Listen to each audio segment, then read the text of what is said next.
All right, am I framed in the shot? Do I look good? Well, good as I'm ever gonna look, am I right? Can't fix ugly.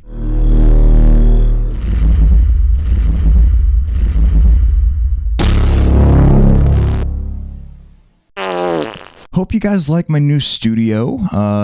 I'm gonna start doing kind of more talking head video essay stuff. I've got a whole bunch of stuff written. Found this typewriter, it's pretty cool. But okay, so I'm just gonna read off this script now. You've no doubt heard about the new voter laws down here in the stanky South. They've been, in my view, appropriately referred to as Jim Crow 2.0, as their main intended effect is to suppress the vote of people of color in this state. After what happened in the 2020 general election and the special Senate elections earlier this year, it should come as no surprise that we're seeing significant backlash. Voting rights organizations registered over 800,000 voters in Georgia last year, making us go for Biden in the general. First time Georgia's gone blue since 1992, and sending 2 demon rats to the Senate for that special election on January 5th. Now, I'm no Democrat, but they're obviously preferable to the cartoonishly corrupt and insane Republicans, whom I'll always do the bare minimum to oppose and the clad maximum to humiliate when it comes to electoral politics. I mean, at this point, besides their stances on a handful of social issues, which are important, the Democrats are effectively Reagan Republicans. I do think we're in a better position to establish a meaningful opposition to the Democrats advocating for real change than we have been in a while, and the Demon Rats have moved far enough to the right that it's obvious we need such meaningful opposition more than ever right now. But at the moment, we're witnessing the dying gasps, the last-ditch efforts of the Republican Party to remain relevant, nay, to remain existent, and I'm willing to team up with the Democrats to stamp them out for good and let them go the way of the Whigs. Fun fact, the last time Georgia went for the Whigs was in 1848, exactly 100 years before my dad was born. Another fun fact, my dad's mother was single for much of his childhood, so his grandmother lived with their family and from what I can tell played the maternal role when his mother was working, which was pretty much all the time. And my dad's grandmother was born in 1885. Isn't that insane? My dad was partially raised by someone who was born 20 years after slavery was abolished, and then I was raised by him. Hopefully that doesn't explain anything about me. Also, okay, just one more of these. My dad's grandmother, my great-grandmother, was conceived when her father was in his 60s, so that's my great-great-grandfather. Just 2 greats, mind you. He was born in 1826, the same year that Thomas Jefferson and John Adams died. You know, John Adams and Thomas Jefferson both died on July 4th of 1826 in different cities under mysterious circumstances. I'm just kidding. They died of old age. Okay, I can't take credit for that joke. My favorite professor ever, Dr. Douglas Anderson, shout out, of UGA's English department fame is where I heard that joke. It's kind of a corny professor joke, but it made me laugh at the time, and I still enjoy it, obviously. My great-great-grandfather's name was Absalom Holcomb. Quite a name, right? I'm sure he was a racist piece of shit. Being racist was probably just one of many awful things about him, really. I didn't really have a good reason to bring this up at first, but I just realized it actually puts into perspective how little time has elapsed between slavery and now. So even though explicit, on the books racism seems a world away, it makes sense that it would still affect us today. Okay, where was I? Ah, yes, the Demon Rats. Let's team up and defeat the Republicans once and for all. I will work for adrenochrome. The deafening death knells we're hearing are probably more indicative of a collapsing empire than a collapsing reactionary political party, and I think we may well be witnessing something of that magnitude. But hey, as long as we're faced with such an exaggerated evil, maybe it'll at least be somewhat satisfying to stamp them out once and for all. We're never going to transform the Democratic Party into a workers' party. It's a corporate, donor class-oriented party to its bones. It seems Bill Clinton actually permanently replaced the DNC's bones with corruption in 1992, much like Wolverine had his healing powers enhanced with the introduction of a synthetic adamantium skeleton. Maybe I shouldn't do nerd culture metaphors if I'm not 100% sure what I'm talking about, or maybe that'll be good for engagement. Sound off in the comments, nerds. I've never really been a Star Trek fan, so set me straight if I'm wrong. Alright, so that's a lot of preamble. I should probably cut almost all of that. Let's get to explaining why this 60-second ad that's been popping up on YouTube for me, probably because I'm in Georgia, is full of lies. President Biden is lying about Georgia's new election reform. Even the Washington Post caught him in his lies. Okay, just real quick, this effect reminds me of Tim and Eric, who may well have been parodying ads like this that try to have an actor interact with effects with a limited budget, so it's like funny looking like that. Also, at the time of filming, this video has less than 1,000 views, but I'm sure that's just the actual clicks on the video, not counting the ads that have been pushed on people like me. Anyhow, let's tackle the first actual substantive claim in this ad, that the bill doubles early voting on weekends. That's a pretty vague assertion, but I think I know what they're referring to here? Saturday voting. It's true that under the new law, there's now a requirement that 2 Saturdays of early voting be available statewide, whereas only 1 Saturday was required before, which is technically a doubling, right? But when you look at the details, this is only going to constitute an effective expansion in rural counties, otherwise known as the places where most of the white people are and most of the black people are not. So this is maybe a net positive development if you think voting should be expanded overall, which you should, but the urban areas where most black, other, BIPOC, and generally Democratic voters live in Georgia almost all already had early voting on 2 Saturdays prior to Election Day. So this development only stands to benefit Republicans, which the rural counties mostly are, as you would imagine. And the time span for early voting stands to shrink for voters on the other side of the aisle. And while I obviously always want Republicans to lose because I have like a brain and a heart and eyes and stuff, I care more about expanding the amount of people voting in general, because I believe in democracy. And of course, although many people don't seem to realize it, the majority of people actually do favor leftist or at least liberal positions, and people to the left of moderate libs almost always benefit from more people voting. So I'm for expanding voting for 2 big reasons. So this is certainly something I'd want to bring up if I were creating propaganda for my weirdo right-wing think tank, because it is something in the bill that's technically true in a sense and sounds good. But importantly, it does nothing to address the claims that this bill was explicitly concocted to disadvantage Democrats by suppressing the black vote. And in fact, it just supports the idea that the intent is partisan in favor of Republicans, who already have significant advantages due to the Electoral College, gerrymandering, and previous measures like voter roll purges that just so happen to disproportionately affect urban, black, minority, non-GOP voters. A few years ago when they did a voter roll purge, my girlfriend was still registered in her hometown, which is a predominantly white suburb, and I was registered in the city of Atlanta, a predominantly black area, and I had been purged from the voter rolls and she hadn't. That doesn't necessarily prove anything, it's just an anecdote, but I'm just telling you how it went for us. The next 2 checkboxes are kind of interesting in this video. Voting on 2 Saturdays, guaranteed. And if you'd rather vote after church on Sunday, you still can. Obviously, I've already covered the Saturday thing, but this is the type of potentially meaningless thing I'm trained to notice as an English teacher and English major. Notice that the second checkbox says voting on Saturdays, guaranteed, whereas the third says voting on Sunday.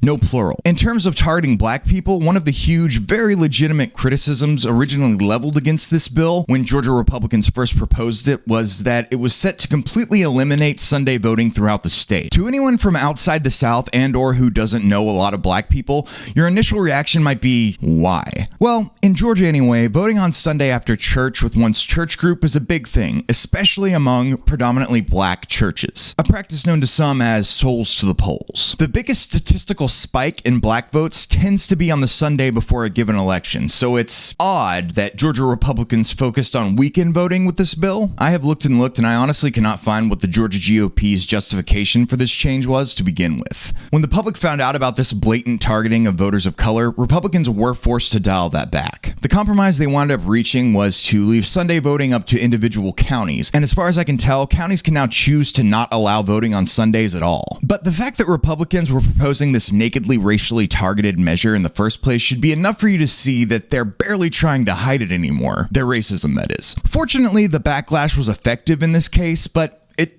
doesn't change the initial intent. Oh, you caught us trying to suppress black votes, so we'll dial this back a bit is not a sufficient mea culpa in my opinion. Alright, next point. Absentee voting is strengthened. All absentees will now be on watermark security paper, like a car title, with voter ID required. So you know every vote counts the same one time. So is absentee voting strengthened? Well, it wasn't weak to begin with, so the burden of explanation is on the GOP here. What does strengthen mean exactly? Drop boxes for absentee ballots can no longer be outdoors and will be entirely unavailable 4 days prior to Election Day for no good reason at all. It may seem that outdoor ballot drop boxes aren't as safe and secure as indoor ones, but making ballot boxes tamper-proof and tamper-evident is a pretty simple engineering issue that's already been figured out. So now more people who are voting absentee will need to rely on the Postal Service to deliver their ballots on time. That's less voting access for no good reason, no matter how you spin it. There's no evidence of any issues approaching significance with these drop boxes from the last or any election. But it is inarguable that absentee voting helped Biden win the general and Ossoff and Warnock win the special elections. So this is yet another partisan measure. The third item, that ID will now be required,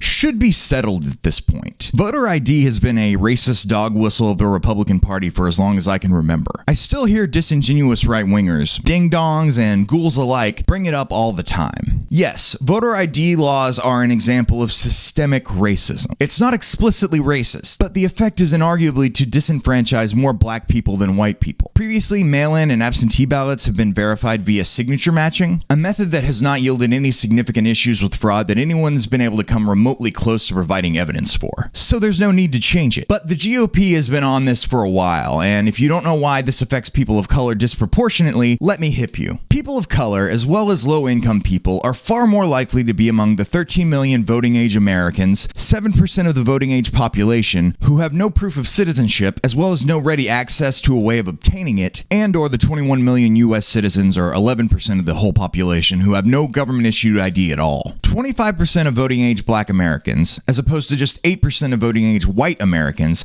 have no current government-issued ID. Also, people who make less than $35,000 a year are twice as likely to lack government-issued ID as those making more than $35,000, which should be bad for non-Republican political candidates because Republican policies are just horrible for poor and working-class people, but that's neither here nor there. Why don't all those black people without IDs just get an ID so they can vote, you might ask? Well, for one thing, IDs cost money. Yes, it's often a relatively low cost, like $5 or $10 or $20, but there are lots of people living in abject poverty in the United States, more than you might think, and voting is a constitutionally guaranteed right that should not cost any money at all to exercise. And thinking getting an ID is easy, what's the problem, is a privileged blind spot to have. I said it. Check your privilege, bitch. My girlfriend used to work at the Georgia Law Center for the Homeless as a legal advocate, which closed due to lack of funding, unfortunately, a couple years ago. And it seemed to me that more than half of her time was spent trying to get birth certificates for people. As you can imagine, it's extremely difficult to qualify for various programs and government assistance without government-issued ID, and I found it very troubling that the system does seem intentionally hard to navigate. My point is that obtaining an ID is a difficult and long process for some people. If you've never had to worry about that, congratulations, but I think that exercising a constitutional right should be as simple and easy as possible, no matter what color you are,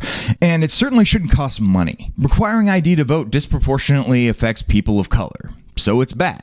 Racists figured out long ago that being explicitly racist is out of fashion, so they have to code it. You don't have to take my word for it. Republican politician Lee Atwater pretty unambiguously outlined this tactic of appealing to racists and racially bigoted attitudes in this excerpt from a 1981 interview. A tactic you might know as the Southern strategy. Here's how I would approach that issue as a statistician or a political scientist, or no, as a psychologist, which I'm not, is how abstract you handle the race thing. In other words, you start out, and now you don't want to quote me on this. You start out in 1954 by saying, by 1968 you can't say because that hurts your backfire, so you say stuff like force busing, states' rights and all that stuff. And you're getting so abstract now, you're talking about cutting taxes and all of these things you're talking about are totally economic things, and the byproduct of them is blacks get hurt worse than white. Sad how little has changed, right? A similar measure to this voter ID thing was taken with literacy tests from the 1890s to the 1960s in the United States. Because black people had lower access to quality education for myriad reasons and were therefore far more likely to be functionally illiterate, the end result of literacy tests as a hoop to jump through in order to vote was that black people's votes were suppressed. Because it would be illegal to make voting difficult or off limits for black people explicitly, racists had to get creative and come up with a way of excluding black people from having the bare minimum political power, also known as voting. And things haven't changed nearly as much as many people pretend they have. Okay, what's next in this stupid, silly ad? Kicking out special interest groups? I mean, it's already illegal to campaign within a certain distance of a polling place, so this is pretty meaningless. Kind of rich coming from a think tank funded group. I think they call themselves like a policy institute or something, but the group that made this is a conservative think tank that's like directly funded by the Koch brothers. And yes, the water thing. You've no doubt heard about this. Volunteers are no longer allowed to give water and calorie-having things or food to voters waiting in line. That is in the bill. As the wording in this ad indicates, it now has to be the city or someone who works for them in some official capacity. Why? I don't know, but the result is that fewer people waiting in line to vote are going to get to drink water, which is great, I guess. Seriously, I don't know how they're justifying this stuff. But things like this are obviously going to be bigger problems in busier polling places and high population areas where more people of color who generally vote blue live are going to be the ones who suffer. This is another element of the bill that was so blatant at first it had to be watered down. Even Lindsey Graham couldn't come up with an explanation when he was put on the spot on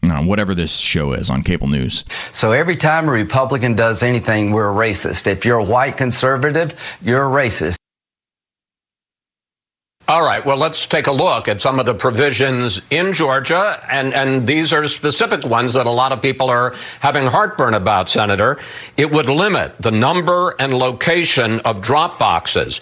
It allows counties to cut off early voting at 5 p.m. before a lot of working people get off and could go vote. And this is the one that I think is creating the biggest fuss. It makes it a crime to give food or drink to voters waiting in line.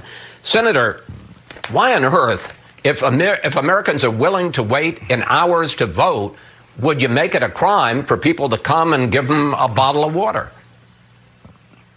Well, all I can say is that doesn't make a whole lot of sense to me. I agree with you there. But in Georgia, you had an explosion of mail-in balloting. The Carter-Baker Commission in One more thing this ad doesn't mention that this bill does. Early voting now lasts 17 days uniformly across the entire state. In many counties, the majority even, this actually represents an expansion of the early voting period in Georgia. So this aspect is good, right? Why is this a form of suppression? Because Georgia has a lot of counties, the second most in the country behind Texas, actually. Most of which are little tiny things with hardly anyone actually living in them. So they don't need nearly as much time, as many resources, or as many polling places as the heavily populated areas. Again, where the people of color and non-Republicans live. And guess where this uniform early voting period represents a reduction from what it's been previously? You got it. Great job. This is going to make voting easier in the rural, more homogenous white Republican counties, and it's going to make voting more difficult in the more urban, more diverse, tend to go Democratic places. I'm linking a great Some More News video about systemic racism below because I don't have the energy to explain that right now. I was actually going to film the talking head portions of a video about systemic racism today, which I guess this video is kind of about, but it was also going to be about critical race theory, or it was going to be completely about that, or why those like Weinstein brother ding-dongs who are always on Joe Rogan and Jordan Peterson and Ben Shapiro are full of shit when they say the left doesn't believe in science, or that we're anti-science or whatever. I don't know, but the script is currently over 7,000 words, and as my inability to tell you what it's about just now may suggest, it's pretty unfocused. So I'm going to break that up into 2 or 3 videos and bring that to you next time. This is obviously a pressing and in the zeitgeist issue at the moment, and this ad really pissed me off, so here we are. Oh, also, the think tank that made this, Heritage Action or Heritage Action Fund, is funded by dark money. Man, this stuff is all so sketchy. But Heritage Action is a lobbying organization apparently spun off from the Heritage Foundation, which is another propaganda and legalized bribery organization founded and funded by the Koch brothers. Check out my primer video on money and politics to learn more about that. Linked here or here. Somewhere on the screen, maybe? Look, I've been a Georgian most of my life, and it's heartening to me that more and more of the people of color who make this state great are recognizing the power they have when they band together to make their voices heard and make their voices counted. In a way, I think it's a good sign that Republicans seem to be panicking and restricting the vote. When more people vote, Republicans do worse, and that gives me a smidge of hope in the future of this country, just a little tiny bit. No matter what you think of electoral politics and the Democratic Party, you should want the Republican Party to no longer exist. It's a parasite on the American body politic. And also, no matter what, you should think it's fucked up to intentionally make laws that limit poor, working, and people of color's ability to vote. Voting Day should be a national holiday, and we should be encouraging and incentivizing each and every American to do it all the time. As I often say, all we really need to do to make the world significantly less shitty is A, decide to change things, and B, change things. That's it. Let's do that. Thanks so much for tuning in, folks. I hope you like my new studio space here. It's still working on it. I tried to make it real sexy looking for you. Be sure to follow me on Twitter, Instagram, and Twit. That is short for Twitch, at Hoss_Bossman. I also have a podcast that I take great pride and care in called Breadsheet. Lots of music and weird stuff I make on there. And I interview cool online leftists and professors and musicians and comedians and stuff. Most recently, I had John Siebels of Eve 6 fame on, which was a great honor. Also had philosopher king Ben Burgess return for another episode, and the great Robbie Martin recently. Tons of cool folks. I'm like 24 episodes in now, so check that out. I'm sure you'll find somebody that you like. Oh, recent New York Times write-up subject, Jordan Holmes of the Knowledge Fight podcast. That was several episodes ago. He was an early guest, but I guess I'll probably never be able to get him back because he's been in the New York Times now. Also, support me on Patreon, please. I don't have a job and I need money so I can start getting fancy, the wet kind of dog food. Find all that stuff at www.hoss.fun, my website, and again, Breadsheet is available on all podcasting apps. Please subscribe, like, share, comment, dislike if you didn't like this.